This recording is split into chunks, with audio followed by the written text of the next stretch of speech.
राधे राधे, जय श्री कृष्णा। इस महीने यानी मार्गशीर्ष अघन महीने में नित्य रूप से सुनी जाती हैं कुछ श्रेष्ठ कथाएं। आइए उन्हीं कथाओं का रसवादन कर लेते हैं।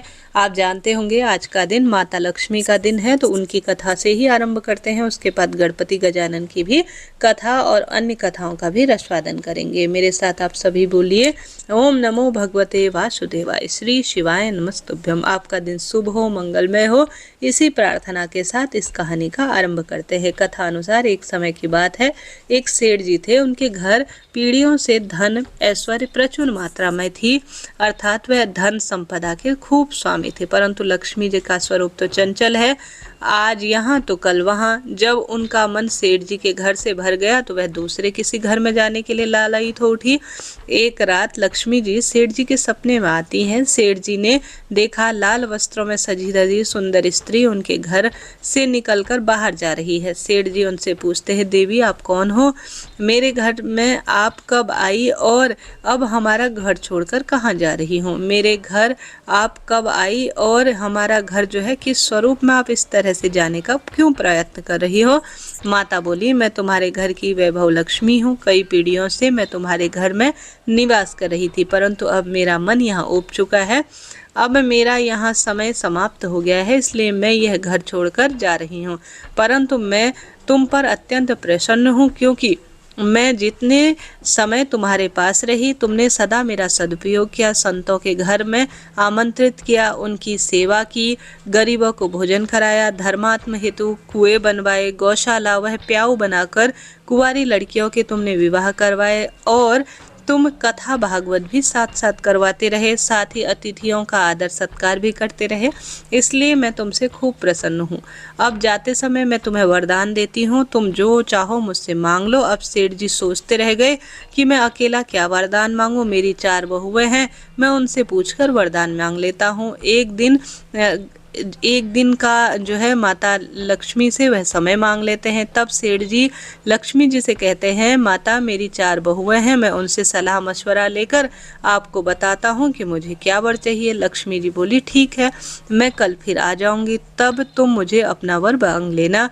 ऐसा कहकर माता अंतर्ध्यान हो गई। अब सेठ जी सुबह उठते ही चारों बहुओं को बुलाया और सपने के बारे में बताया और उनसे सलाह मांगी। सेठ जी की सबसे बड़ी बहू बोली, आप माता जी से सारा गोदाम अनाज से भरवा लो ताकि हमें खाने की कमी ना हो। सेठ जी की दूसरी बहू से पूछा तो वह बोली, पिताजी अनाज में तो कीड़े पड़ जाएंगे, अनाज खराब हो जाएगा, इसलिए माता से सोना चांदी भरकर तिजोरी खूब रूप में अंधा जो है बहुत ज़्यादा इतना धन मांग लो कि 7 पुश्ते खा जाए। सेठ जी सोच में पड़ गए। अब तीसरी बहू से पूछा, पिताजी आप तो हम चारों के लिए धन से भरे हुए 4 महल मांग लो, खूब पैसा ही पैसा होगा, आने वाली पीढ़ी के पास भी कमी नहीं होगी। सेठ जी सोच में पड़ गए। तब उन्होंने अपनी छोटी बहू से पूछा, वह थोड़ी मध्यम वर्ग से थी और धार्मिक प्रवृत्ति की थी। वह बोली, पिताजी लक्ष्मी माता को अगर जाना है तो वह अवश्य ही जाएंगी, फिर धन संपत्ति कुछ भी नहीं टिकेगी। अगर टिक भी गई हो तो हमारी आने वाली पीढ़ी उसे देखकर आलस और अहंकारी हो जाएगी, इसलिए पिताजी आप लक्ष्मी जी से कहें कि वह अगर जाना चाहती हैं तो अवश्य जाए, किंतु हमें यह वरदान दे दीजिए कि हमारे घर में सज्जनों की पूजा होती रहे, हरि कथा होती रहे, मेहमान आए तो उनका आदर सत्कार हम करते रहें और परिवार के सभी सदस्यों के बीच प्रेम भाव बना रहे, क्योंकि अगर प्रेम होगा तो किसी को कोई परेशानी नहीं होगी, सब मिलजुल कर आने वाली विपदाओं को भी काट लेंगे। सेठ जी की छोटी बहू की बात को समझ सुंदर रूप में प्रसन्न हुए। वह खुशी खुशी रात खत्म होने का इंतजार करने लगे। रात खत्म हो गई। माता फिर से सेठ जी के सपने में आई और सेठ जी से पूछते हैं कि तुमने अपनी बहू से अब तो सलाह मशवरा कर लिया होगा, बोलो तुम्हें क्या चाहिए।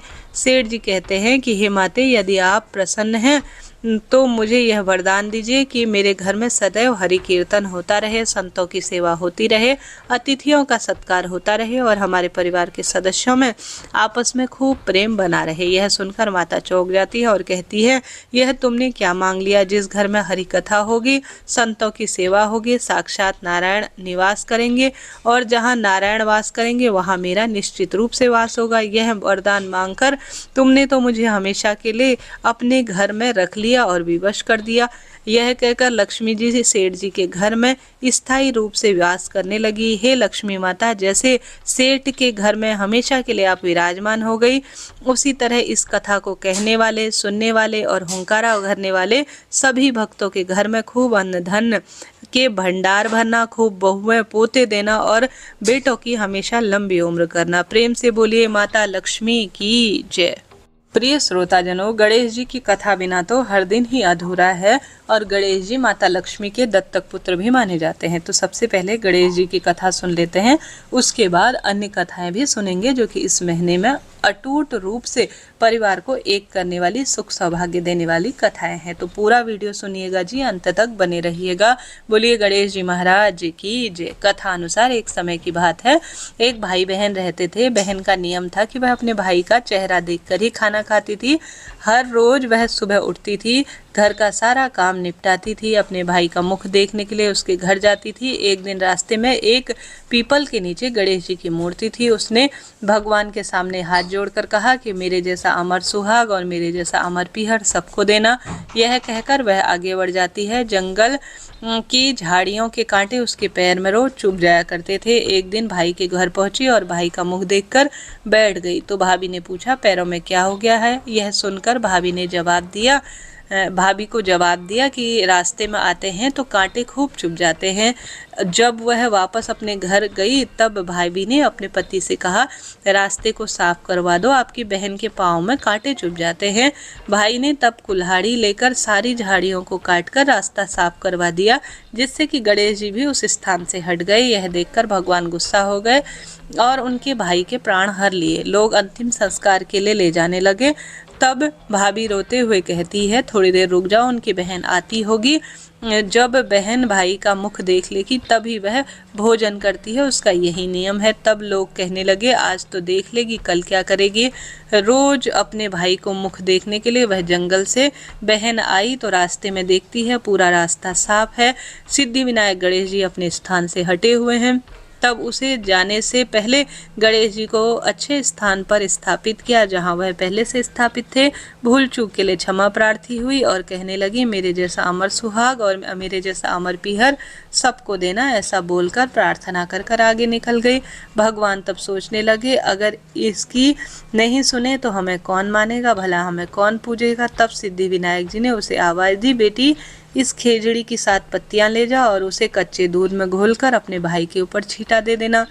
वह पीछे मुड़कर देखती है तो कोई भी नहीं था। फिर वह सोचने लगी कि ठीक है, जैसा सुना है वैसा कर लेती हूँ। फिर वह 7 खेजड़ी की पत्ती लेकर अपने भाई के घर पहुंची। वहां देखती है कई लोग बैठे हैं, भाभी रो रही है, भाई मृत पड़ा है। तब उसने पत्तियों को बताए हुए नियम के तहत भाई के ऊपर इस्तेमाल किया। तब भाई उठकर बैठ गया। भाई बोला, बहन आज तो खूब नींद आई है।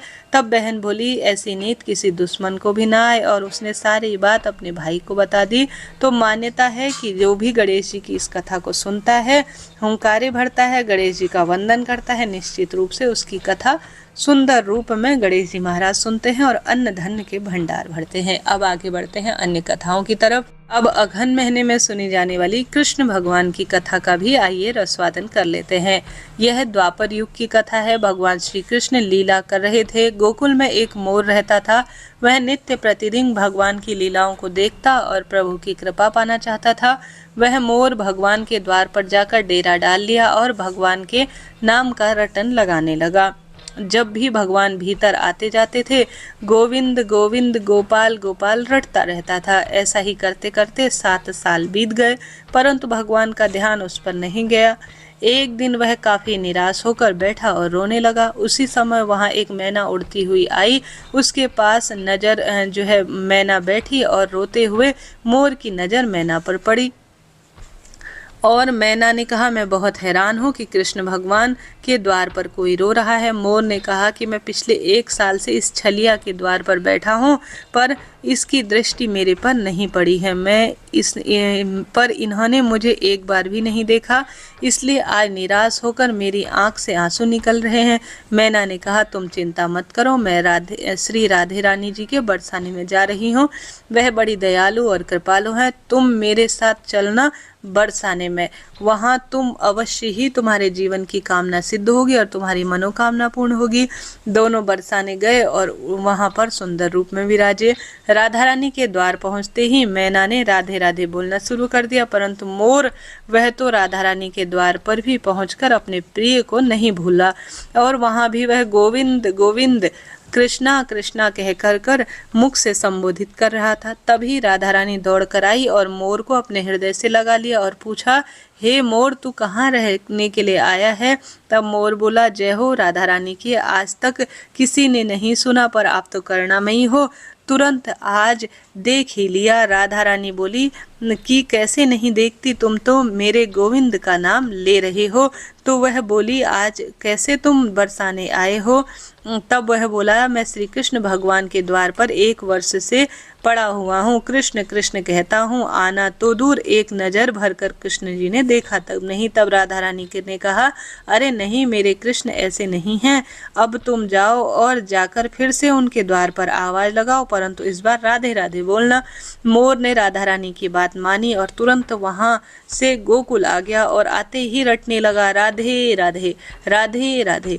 जब भगवान कृष्ण ने यह सुना तो द्वार पर कौन राधे राधे पुकार रहा है, तो भागते हुए मोर के पास आ गए और उसे तुरंत गले लगा लिया और पूछा, अरे मोर, तुम यहाँ कैसे आए हो? मोर ने कहा, वाह रे छलिया, पिछले 1 वर्ष से तुम्हारे नाम की रटन लगाए हुआ हूँ, आना तो दूर कृपा दृष्टि से देखा भी नहीं, आज जल की एक बूंद भी नहीं तिलाई और आज श्री राधे राधे नाम सुनते ही दौड़े चले गए। भगवान श्री कृष्ण बोले, अरे मोर, बातों में मत उलझाओ, पूरी बात बताओ। तब मोर ने कहा, पिछले कई समय से आपके द्वार पर आपके नाम की रट रहा हूँ, परंतु आपका ध्यान मेरी तरफ गया ही नहीं। मैं तो बरसाने में श्री जी के धाम गया था। और इस तरह मोर ने सारा वृतांत भगवान को सुना दिया। तब भगवान श्री कृष्ण बोले, तुम मेरे द्वार पर थे, तुम्हें मैं जल की एक बूंद न पिला पाया, यह मैंने पाप किया और राधा नाम लेकर तूने मुझे पा लिया। तेरा ऐसा सौभाग्य है, तेरे मुख से राधा नाम निकला है, तू बड़ा बड़भागी है। इसलिए मैं तुझे वरदान देता हूँ कि जब तक सृष्टि रहेगी तेरा पंख सदैव मेरे शीश पर विराजमान रहेगा और जो भी भक्त राधा नाम लेगा वह सदैव मेरे शीश पर रहेगा, मेरी कृपा का पात्र होगा। इसलिए यदि भगवान श्री कृष्ण को प्राप्त करना चाहते हैं तो प्रेम से बोलिए, राधे राधे राधे राधे। कितना सुंदर कथा है ना प्रिय श्रोताजनों, आप सुन पा रहे हैं तो कमेंट्स बॉक्स में राधे राधे लिख दीजिए। प्रिय श्रोताजनों, आगे बढ़ने से पहले मार्गशीर्ष महीने के बारे में आइए पूर्ण रूप से जान लेते हैं, जो कि भगवान श्री कृष्ण की कृपा दिलाने वाला होता है। जैसा कि आप जानते होंगे, इस महीने का संबंध मृगशिरा नक्षत्र से होता है, इसी कारण से इस महीने का नाम मार्गशीर्ष पड़ा। कहीं कहीं पर इसे अघन महीने के रूप में भी जाना जाता है और गीता में स्वयं भगवान श्री कृष्ण कहते हैं, मैं माहों में अघन का महीना हूँ। हिंदू कैलेंडर के अनुसार कार्तिक के बाद मार्गशीर्ष माह की शुरुआत होती है, जो कि 9वां महीना माना जाता है। पुराणों में इस माह की खूब महिमा कही गई है और सुंदर रूप में इस महीने ध्यान भजन खूब सुंदर रूप में जाना जाता है। मार्गशीर्ष माह के भगवान जी श्री कृष्ण के बाल स्वरूप की कथा का भी श्रवण किया जाता है, जिससे माता यशोदा के जीवन को भी दर्शाया गया है। साथ ही यह भी जाना जाता है कि सतयुग में देवों ने वर्ष का आरंभ मार्गशीर्ष कृष्ण पक्ष की प्रतिपदा से ही किया था। साथ ही ऐसी मान्यता है, ऋषि कश्यप ने भी इस महीने के दौरान कश्मीर नामक जगह की स्थापना की थी। मार्गशीर्ष माह के दौरान जमुना नदी में स्नान दान बड़ा महत्वपूर्ण माना जाता है। मार्गशीर्ष महीने के दौरान यमुना नदी में स्नान करने से भगवान स्वतः ही प्राप्त हो जाते हैं, ऐसा भी वर्णन है। अतः जो लोग भगवान का आशीर्वाद चाहते हैं, हर संकट से छुटकारा चाहते हैं, उन्हें मार्गशीर्ष महीने में कम से एक बार यमुना नदी का दर्शन और स्नान जरूर करना चाहिए। ऐसा करना संभव नहीं है तो घर पर ही गंगा जमुना का पवित्र जल लेकर स्नान जरूर करें। मार्गशीर्ष महीने में कीर्तन करने से, शास्त्रों का पाठ करने से अमोघ फल मिलता है, ऐसा शास्त्रों में वर्णित है। अगर आप संतान की चाह रखते हैं तो श्री कृष्ण भगवान की आराधना करने से आपको संतान की प्राप्ति सरलता से हो जाती है, ऐसा शास्त्रों में वर्णित है। इस महीने में सांवले सलोने भगवान श्री कृष्ण की उपासना करना, पवित्र नदियां, तट, सरोवर में स्नान करना शुभ माना जाता है। इस महीने में किए गए कोई भी कार्य बहुत रूप में सफल माने जाते हैं, अर्थात यह मंगल कार्यों के लिए, शादी विवाह के लिए शुभ महीना जाना जाता है। इस महीने सच्चे भाव से भगवान श्री कृष्ण की आराधना करने से चंद्रमा से अमृत तत्व की प्राप्ति होती है, ऐसा भी वर्णन है। इस महीने कृष्ण मंत्रों, आरती, चालीसा, श्लोक, स्तुति आदि का पाठ करना फलदायक होता है। इस महीने गौ सेवा अवश्य करनी चाहिए। गौ की सेवा, उनकी उचित देखभाल करने से भगवान श्री कृष्ण प्रसन्न होते हैं। इस महीने गाय की शुद्ध घी का दिया भगवान श्री कृष्ण के मंदिरों में जलाना चाहिए। इसके अलावा भगवान श्री कृष्ण को अपना बनाने के लिए पूर्ण रूप से राधा नाम का जाप करना चाहिए। इस महीने अगर प्रेम भाव से श्री कृष्ण को पुकारें तो निश्चित रूप से वह प्राप्त होते हैं। इस महीने शरीर में तेल मालिश करना शुभ माना जाता है। इस महीने गीता का पाठ करना, जप तप करना, कृष्ण का ध्यान करना श्रेष्ठ माना जाता है। इस महीने स्कंद पुराण के अनुसार श्री कृष्ण और राधा कृपा के लिए मनुष्य को मार्गशीर्ष महीने में निरंतर व्रत, उपवास और भजन कीर्तन आदि करते रहना चाहिए। इस महीने कुछ चीजें खाने की मना है, जैसे वत्सा युक्त भोजन और जीरा, यह पूर्ण रूप से शास्त्रों में मनाही की गई है। इस महीने भगवान शिव की उपासना, श्री हरि विष्णु की उपासना, राधा नाम का जाप, भगवान श्री कृष्ण के मंत्रों का स्मरण भाग्य प्रबल करने वाला होता है।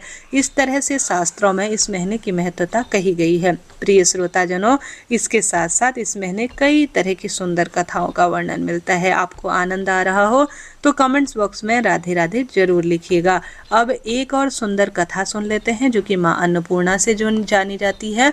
बोलिए अन्नपूर्णा माता की जय। जैसे कि मार्गशीर्ष महीने में अन्नपूर्णा माता के व्रत भी किए जाते हैं, तो जरूर सुन लीजिए इस कथा को। कथा अनुसार एक समय पृथ्वी लोक पर जल और अन्न सब कुछ समाप्त हो गया था। सभी प्राणी अन्न और जल न मिलने के कारण मृत्यु को प्राप्त होने लग गए थे। इसलिए बाद में पृथ्वी पर लोग ब्रह्मा जी और विष्णु जी की आराधना करने लगे। ऋषियों ने ब्रह्मलोक और बैकुंठ जाकर इस समस्या का हल निकालने के लिए ब्रह्मा जी और विष्णु जी से कहा, जिसके बाद ब्रह्मा जी और विष्णु जी सभी कैलाश पर्वत पर पहुंचे। तभी भगवान शिव से प्रार्थना करने लगे, प्रभु पृथ्वी पर संकट आ लगा है, इसलिए अपना ध्यान तोड़िए, जागृत अवस्था में आइए। तब शिव जी ने आंख खोलकर सभी के आने का कारण पूछा। तभी सभी ने बताया कि पृथ्वी लोक पर अन्न और जल की कमी हो गई है। तब भगवान शिव ने उन्हें आश्वासन दिया कि आप धीरज रखिए। इसके बाद भगवान शिव और माता पार्वती पृथ्वी पर भ्रमण को निकले। इसके बाद माता पार्वती ने अन्नपूर्णा का रूप धारण किया, भगवान शिव ने भिक्षुक का रूप धारण किया। इसके बाद भगवान शिव ने भिक्षा लेकर सभी पृथ्वीवासियों में भोजन वितरित किया, जिसके बाद पृथ्वी पर अन्न और जल की कभी कमी नहीं हुई और सभी ने अन्नपूर्णा माता की स्तुति की। अन्नपूर्णा माता आप सभी के भक्तों पर अन्न धन के भंडार भरे, यही प्रार्थना कहते हैं। कहानी अधूरी हो तो उसे पूरी करना, पूरी हो तो मान रखना। प्रेम से बोलिए अन्नपूर्णा माता की जय। इसके साथ ही प्रिय श्रोताजनों, अन्य कथाएं भी कही जाती हैं। आइए उन कथाओं का श्रवण कर लेते हैं।